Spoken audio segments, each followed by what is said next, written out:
So we're on 32nd Street, K-Town, Manhattan. It's been a long time since we've been here, but this is really the epicenter of the old Koreatown of New York City. 32nd between Broadway and Fifth Avenue. We're on the other side of Fifth, on the east side, outside of a restaurant.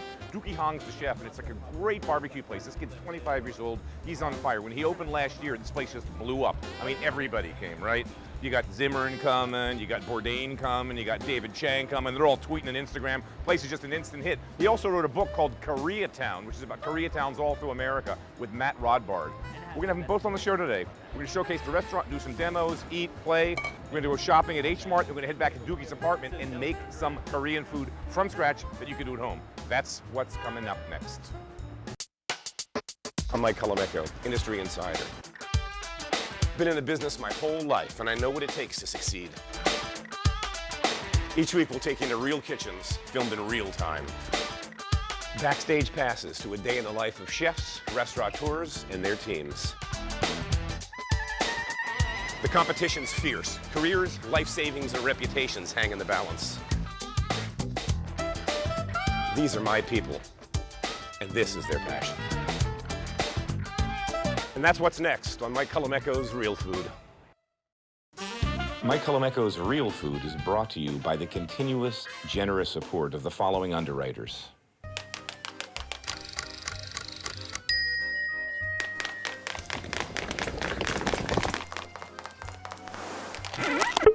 Extra virgin olive oil from Colavita, an Italian family brand. Rachel Ray's signature specialty food line, designed for preparing meals at home.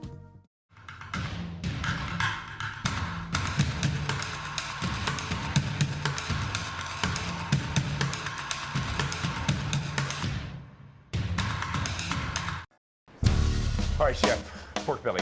Big pieces of pork belly. Pork belly, exactly. It's probably one of the most eaten cuts of meat in Korea. You ever go to Pierre Luger or Keen's and have the bacon? Yeah. Same idea. Same, it's exactly. these big honking thick slices, and it's like a heart attack on a plate. Yeah. And every time I go there, I order it. But it's like perfect with booze. It's like bring that my Negroni together. Belly and soju is kind of like the classic combination. All right. So, you know, what I'm looking for here is even browning. In the industry of full disclosure, my wife's Korean. So I've been eating Korean food via her in Manhattan for most of my adult life.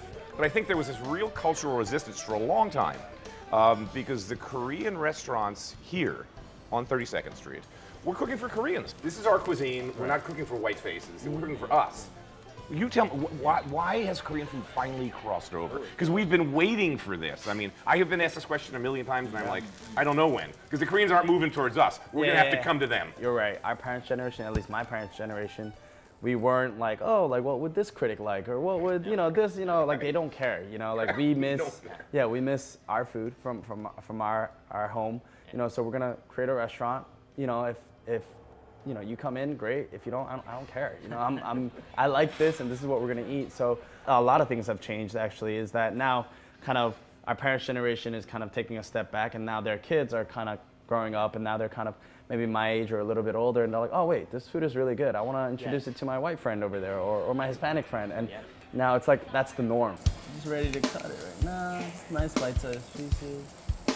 And in concert with that, you're seeing chefs like Deuki, who are Korean American, who've worked in traditional Western kitchens, who are finally realizing, hey, I've got this great, back pocket full of recipes. So I would say the first one, a little bit of just salt, just to taste the pork. A bit of toasted sea salt.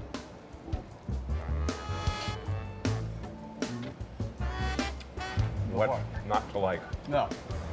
All these chefs who are seeing the gateway and seeing the kind of lane to cook this traditional Korean food for the masses without compromising flavor. We're not seeing kimchi lasagna on these menus. So traditional, almost every Korean restaurant in K-Town would have their version of scallion pancakes. What I was focusing on when I was making this dish, crispy, and I kind of want like a pizza, like kind of thick, like a deep dish pizza. So scallions, onions, our seafood, which is calamari, clams, and some shrimp. Mix it all together. Maybe some salt. And this batter is literally just flour, water, a little bit of salt also here. You wrote this great book, Koreatown, which kind of drew me into the whole. I mean, I knew who you are, but you know, what did these guys do? Because it's such a great homage to Korean cuisine in America. But you're a young dude, man. You're like 25 and you're on fire. What led you into the culinary world? I started really young. I played baseball. My baseball coach was actually Junior Porn's for the Myriad Restaurant Group's partner back when, opening up Nobu, Tribeca Grill, kind of like the iconic. Bonadies? Yeah. Mike Bonadies. Mike Bonadies. Yeah. He kind of got me started. He was just like, hey, I was good friends with his son, same baseball team. He heard that I was interested in restaurants. He was like, hey, if you want to try out the restaurant thing, let me know. I took him up on his offer, and after that, it was like, and I just never left. He was like, if you like it, stay. If not, who cares? So you started in high school? I started in high school, so my... With Drew at Tribeca, one of the places? No, Centrico just opened up with Chef Aaron Sanchez. Sure. And literally 2 months into opening, got to go in there and really just work. When you're 15 and you get to work with guys that are 30 and 20, they're just cooler than you, right? And you just feel like, oh man, right. I'm a part of this fraternity and I'm part of this club. So I was there pretty much, every day after high school. My winter breaks, my summer breaks were spent there. We get this oil, good amount of oil, as you can see. Yeah. And we wait for it to smoke a little bit, light smoke, turn off the heat, and we just go in there. And then cooking school at some point? Chef Aaron was like, hey, this is great, but you need a formal training. So literally Googled best culinary school and heard of Culinary Institute of America. And somehow got in, and yeah. If you pay, they'll take it. Yeah, exactly.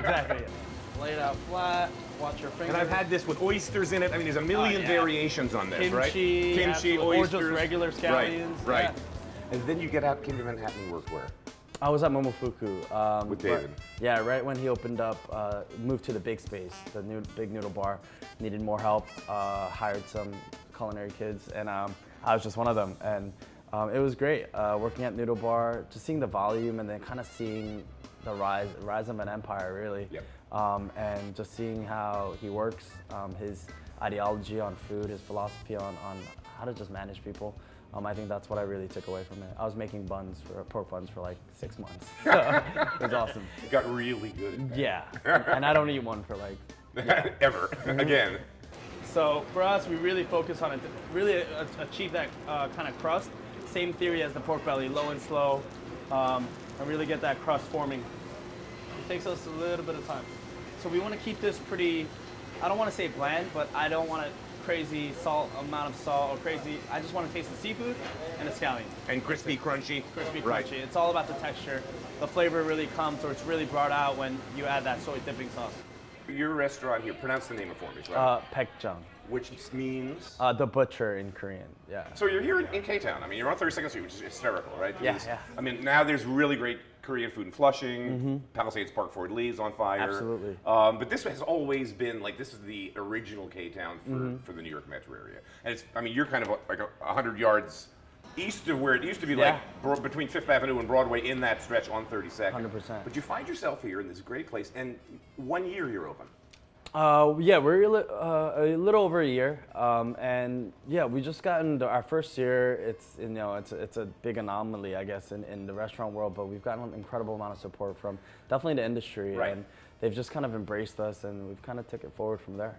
Because you'd show up. I mean, social media is sort of the driver so much these days, and I would remember I'm, reluctantly being pulled into the 21st century in social media, kicking and screaming. But having said that, I would notice these. You look at your Instagram, and there was all of the Daniel Hum, David Chang, Bourdain, Danny Bowen from Mission. I mean, all these kind of rock star A-listers were coming to this restaurant, putting it on their Instagram feeds, and I mean, you can't get better advertisement than that. 100%. I mean, at least for me, someone that's I still consider myself a student of the game, and like you said, it's really the all-stars of your industry coming in and eating at your house. I mean, what more could you ask for? I just kind of, the whole point of the Korean barbecue is you kind of grill at the table, so I kind of grill at the table. Kind of they think I'm cooking for them, but I'm actually just picking their brain and just eavesdropping in their conversation and just learning from them. All right, you're rolling. I'm gonna go for the crunchiest bit. Oh, me too. Sorry.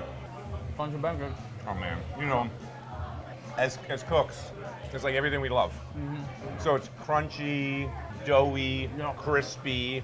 The scallion gives it that really onion, vegetal thing, and then every other bite, some piece of seafood. yeah. A tentacle of a squid, a piece of a shrimp. Super important. Like I said, float some oysters in here. I really think that chefs come here because of not just the quality of the meat, but really it's where you go after a shift.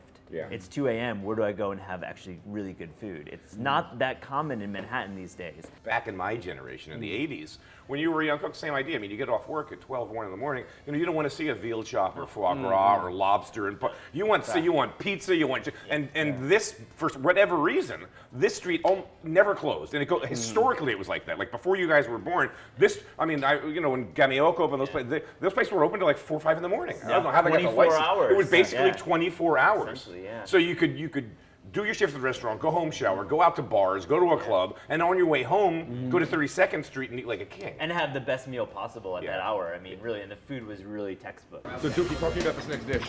Next dish is a spicy stir-fried squid dish that we do with some noodles. Yes, we're a meat-focused restaurant, but we did want some seafood. We wanted something spicy too, just a nice little appetizer. So for us, we're gonna start it real quick, a little bit of oil. We're just gonna stir fry veg. We got some cabbage, carrots, and some onions. Super simple. Usually don't tell people, but we save some of the pork fat, and we use some of the pork fat in there too. So it's not completely Whatever. seafoody. Yeah, whatever the word is we're looking for. Whatever that is. To really get that spice, we could add a little bit of chilies, but for me, I actually like using chili oil. I think it cooks the squid really nice. For us, we just cut it up, pretty much calamari, right? Good fish, man. Sustainable, local, delicious. Yeah. That's chili oil. Yep, some nice chili oil. Look at that color.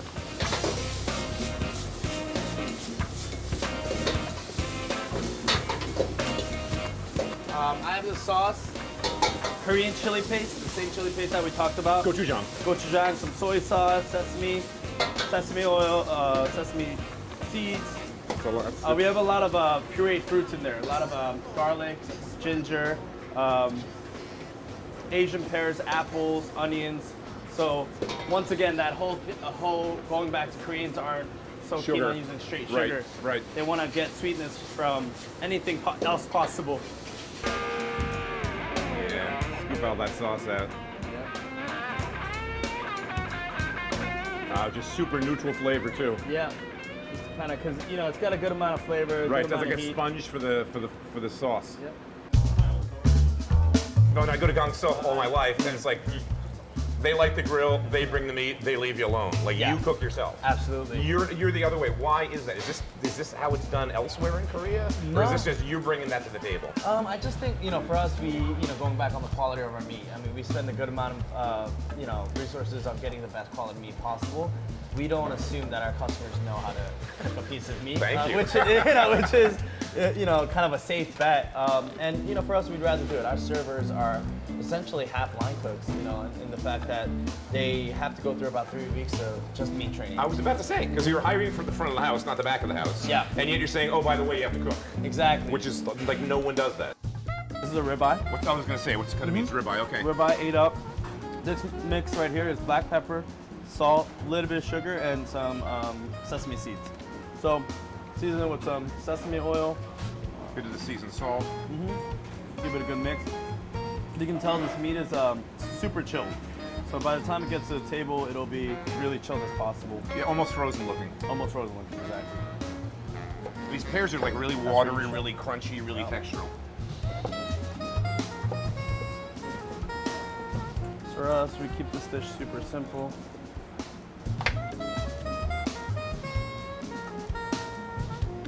And then a raw egg.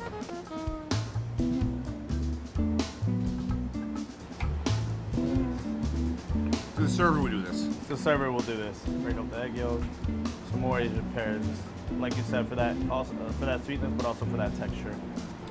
Really simple, really mild. It's not as strong as you would think. And this is classic. I mean, all the Korean restaurants over the years have some variation of a beef tartare. Exactly. Everywhere I go. One of the things, back to sort of you and the Chang connection, David makes this point, and I'm seeing it with the guys like Jonathan at Feng Tu, Danny to some extent at Mission. You have these Asian Americans that are sort of vamping on their cultural history, whether it's Chinese American or Korean American, and there's this sort of old trope that food has to be cheap. Because I know I can go to Chinatown, and I know there's places where for $4.99 I can get a fried pork chop over rice or sliced up. So that's the price point, right? And then I go to somewhere else and there's like $18.99. I'm like, why? Yeah. But they're using great ingredients. So I snuck in. We came here today. I've eaten here before. Thank you. Great meal. And before you're getting ready, I sneak in the walk-in box. I'm like, I put my glasses on. I always go in walk-in boxes. This is what I do. I'm a chef. You're welcome. Yeah, go for it. So I go in, and sure enough, I mean, the meat's in there, and it's stamped, and it's prime. Like, you're using prime meat. You're probably, and I'd probably say you are the only guy in this stretch of town that's using prime meat. After doing the fine dining bit for a little bit, I was like, I just want to go back to food that I genuinely like eating. And I think that's Korean food for me. And you're right, like it has a stigma, especially Asian food as a whole, I feel like, except Japanese food. Because with the rise of sushi and just the quality. But, for us, I don't know how to cook without good quality ingredients. Like, why not use, why are we using choice? Someone explain that to me. One of the great things about the Koreatown cookbook is it's a cookbook. Besides being a guidebook, it's kind of both things. Yeah. And it comes with these great recipes. So we're going to go to H Mart on 32nd Street. We're going to do some shopping, and we're going to head back to your apartment and make 3 or 4 dishes from the book that you can do at home. Yeah, no, and it's great because I was actually thinking about it on my walk here. Yeah, I was like, this is like a throwback to how we actually made the book. Yeah. We went to H Mart, we went to our apartment and Lugged up the bags, up the steps as you'll see. So this is literally Sorry for the cameraman. how we did it. What is it, 2-3 years ago? Yeah. So this is great. So you came to the city in '98? Yeah, came here, first time in '98, moved in '02. Yeah, it was different. Yeah, even then, this place never shut down. I mean, like I said, when I used to work in restaurants, we'd come to eat here 2-3 in the morning, and all the restaurants were open. So it was still a chef's spot at that time. It was, because there was no place. It was this or Chinatown. You had no choice. So this is the new H Mart. H Mart. Holy. H Mart got I mean, the entrance is bigger than the old store. No, it's nice. Yeah. And look at this, this is like one of my favorite places in the world, same. right in front of all this banchan. Talk about this in Korean food, what these dishes are. Right now, this is banchan heaven, which is banchan is the Korean side dishes that you get at Korean restaurants. The free stuff. But there's a lot of it. I mean, you go to these restaurants, sometimes you sit down and suddenly there's 8 or 9 bowls of that's on the house. And when cooking Korean food at home, you oftentimes are making a couple mains and then you're gonna buy banchan because you don't have time to make 6 or 7 different banchans. Right. Which is why I love coming here so much. So you have so many things. You have all these vegetables. You have some roe. Also, you have eggs. The varieties it really is endless. I mean, you just keep dried anchovies. I was gonna say some candied anchovy things. I love those. Burdock root. I mean, which is delicious. I love that stuff. You need burdock root in your life. I mean, it's amazing. Who doesn't? So this right here is the kimchi section. Literally, Korea's staple dish or national dish. Over 200 different kinds, but even here you can see about minimum 15 types of kimchi. In the cookbook, we write that kimchi is not a noun, it's a verb. You actually kimchi things. You can kimchi all sorts of produce and vegetables. Right now, ram's in season, so everyone's doing ram's, kimchi. You can. Yeah, so it's just kind of it really is, and once again, we exaggerate in the book, you really could kimchi really anything. So another dish that we're gonna do today, Mike, is for the book, quick kimchi, right? So we've really embraced this idea of walk-in kimchi. So what we do, we've been traveling around Boston, Philadelphia. So what we do, we just go into the kitchen, be like, hey chef, what do you have in your walk-in? We're gonna kimchi it. So I don't know what we're gonna kimchi until we get there. I kind of want to do the same thing. I want you to pick a veg or a fruit or whatever, and let's kimchi it today. Let's have fun with this one. I'm gonna pick a couple things. Do that. Maybe some radish tops. All right, we're gonna kimchi this. I like it. I tasted the leaf. I like the leaf. It's already kind of funky and cool. Yeah. Let's do it. That's our kimchi challenge for the day. Yormu kimchi. So we're on 38th Street, 7th and 8th, in a 4-story walk-up loft. We had to get all the gear upstairs. Where's the freight elevator? You tell us about this. No. But we did this for a reason, because you guys wrote this book. This is a great book, and you vetted all the recipes yourselves. You traveled around the country together, did the whole K-Town all over America, and then to do the recipes, you basically did what we did today. H Mart to here, on foot, in this kitchen. Tested a lot of recipes in this, as you can see, state-of-the-art kitchen. So he's a chef. So John George, David Chang, Momofuku. And then I'm coming upstairs and I'm like, this will be interesting. So I got a pretty decent kitchen in New York. And I'm saying, oh, it's not that bad a space. It's kind of big, you know. No, what, you don't know anything about the electric And stove. then I turned around and I'm like, oh my God, the stove's electric? Are you kidding me? This is like grandma stuff. Yeah, ghetto, Like, ghetto, yeah. It turns red and maybe water boils if you wait. I was So- doing a little prayer on my way up here. In order to prove that these recipes can be done at home, we're gonna do them in this home, in this apartment today. Yeah. Absolutely. It's the point of doing it in this restrained setting. We want to show that Korean food can be made anywhere, and really a lot of it's one pot cooking. So we're gonna do a little bit of jjajangmyeon. I don't have the right pots either. I was noticing. We're not going to go into this. This isn't Martha Stewart. Apparently, no. Hold on. We have color. Red's usually red good. is good. Something's Red shorted means out hot. there. Red means hot. So the stew is Takdoritang spicy chicken stew. My mom's recipe. It's actually the first recipe I've actually ever learned how to make. Go mom. Go mom. Go moms everywhere. And just reiterating the point of like that one pot stew, right? That Onions, potatoes, carrots, yeah, it's a nothing. chicken. This is legs, Okay. and it's like a kind of a cool cut for me. So that fits kind of. So this, add a little bit of the sauce. I'm marinated with garlic, a little bit of black pepper, that Korean chili paste gochujang that we keep talking about, a little bit of water. And cool about dadoritang is that this isn't like one of those really funky fermented soups. It's like more sweet. It's got like a lot of heat in it. While that's going, I'm gonna start a quick kimchi. Regular cucumber. Those would be Kirby cucumbers. This is Persian. Persian. You know, little salt, sugar if you have, and you just let this one go just let it sit, let that water come out. I have a quick kimchi marinade in our book, which is super simple. Literally every element that's in actual kimchi marinade. So this right here, it's very funky. Definitely taste that. It's got a good amount of salinity to It's it. got freshness though, right? Yeah, okay, but this has to sit for a little bit. Pull the water out. Yeah. So this I'm gonna leave alone. All right, we'll be back to that in a minute. Yeah, you gave me I gave you something weird. I don't know if I some little thought. young radishes. Because I kind of like, radish is typical daikon, radish is typical something you see kimchi. But this one had the leaves too, Yeah. which I thought would kind of make it. I think I'm gonna blanch these leaves. This was our chef's challenge. Yeah, You're the one that top chef you here. suggested this, I man. suggested it. I may regret it after I taste it. I don't know. We'll see. Shocking it now? Yep, this is the very CIA Very approved, John shocking George. technique.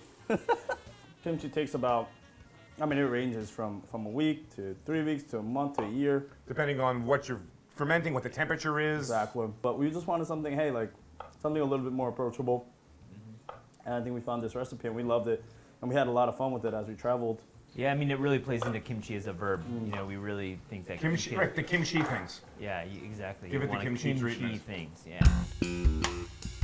I mean, I think one of the through lines of this dish is the pork. It really should taste porky, and you see that there's a generous amount of belly in there. So I'm just rendering out all that fat. I'm stoked. I think the reason I'm doing this show, honestly, I want to learn how to make this at home. This was it. It was either this or I had to watch your video or come to your cooking classes. Or read our cookbook. At the Gustibus. No, but I want to see if it works, man. I'm gonna add a little, what I'm gonna add? So you get some ginger in it. You get some Yeah. diced ginger. Ginger, I some didn't know ginger garlic. was in that dish. Nice and easy. We don't want to cook it too much. We just want to release a lot of that aroma. So right Right. away, I'm gonna add the onions. It'll stop the cooking of the other stuff, basically. As you can see, this is very organized. And, Yeah, everything's been weighed. everything's been portioned weighed, out. and Don't worry about it. Zero waste. Dan Barber would be happy. some potatoes. So there is potato. I remember potatoes. Yeah. Those are raw potatoes diced. Raw potatoes, yeah. There's one or two Korean ingredients that you need, but then outside of that, it's the larger of the West. And you go to zucchini because they cook super fast. They're like all water. This right here is a chunjang, which is a black bean paste. We saw that when we were looking at the beans. Exactly, There was that paste, there was the soy paste, and then Yep. the gochujang. Yeah, and this soybean paste we kind of toasted a little bit in this fatty oil. So What's the spice level in dadoritang? What do you think? What do you go? today is He'll tell you in a second. What do you got? 6? fine. Woo! Yeah, I know. I think you went 9. I Yeah. tasted the marinade. I was like, that's like 9 or 9 Yeah, and a half. And he put a good amount of it in. my- yeah. That wasn't Oh, yeah. like a shy teaspoon. No, this is the That way was to like do it. a couple ounces. Yeah, no, it was good. So a fair amount of water in there. fair amount, yeah, because it's gonna reduce down. And Right. Yeah. And so that you can use that kimchi base again that's in that Cambro. Exactly. We were in Hawaii a Kinda while back, weren't We're we? in Hawaii. Go for it. Yeah. Snacks. It's called Scooby Snack. Yeah. One of the sweetest fruits around in the whole. Yeah, and good acid to my tighten God. up the sweetness. I gotta make that paste. I can't make that soon enough. You keep that at the restaurant, chef? No, Just for your house? just for my house. It's really one of those like housewife secret type things. If you need a quick kimchi on the fly. And Korean food is a lot about that. A lot of the marinades, every one of my marinades sits for a day before I serve it. And I realized like Korean food, a lot of it, time really is an ingredient. Has it come to a boil yet today? I don't think so, Chef.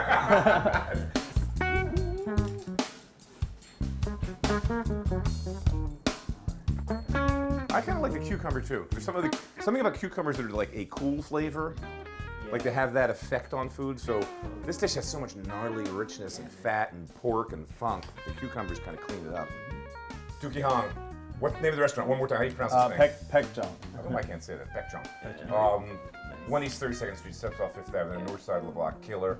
All the bad boy chefs have been there. I'm telling you, watching this thing blow up last year, I'm like, what are they doing? Who is this 25-year-old wunderkind in K-Town? What is this kid doing? And then the book, how epic. You guys travel around the country, visit all those Korean restaurants, and then bring these recipes home. Yeah. With a book that works. And this was the lab. This was Yeah. where the recipe development took place. State-of-the-art labs. State of the art, Yeah. baby. We got the Yeah. we got the luxury refrigerator, the super luxury electric stove. You know it.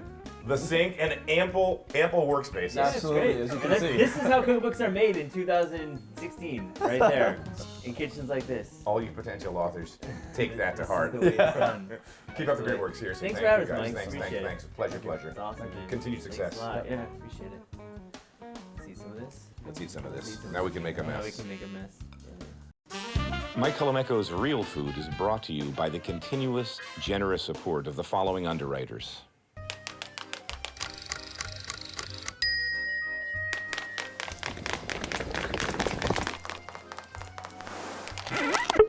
Extra virgin olive oil from Colavita, an Italian family brand.